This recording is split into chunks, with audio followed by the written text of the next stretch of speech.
fell from 20 to 60 nanometers.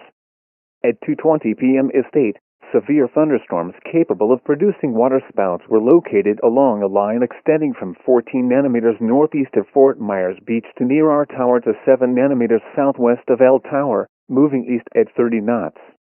Hazard: waterspouts and wind gusts 34 knots or greater. Source: radar indicated. Impact: waterspouts can easily overturn boats and create locally hazardous seas. Small craft could be damaged in briefly higher winds and suddenly higher waves. Locations impacted include Cape Romano Aquatic Preserve, our tower, Cape Romano, Naples, Vanderbilt Beach, Bonita Shores, and Marco Island. Precautionary preparedness actions move to safe harbor until hazardous weather passes. Thunderstorms can produce sudden waterspouts.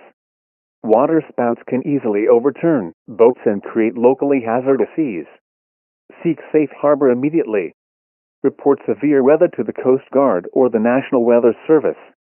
You can also share your report with NWS Miami on Facebook and Twitter.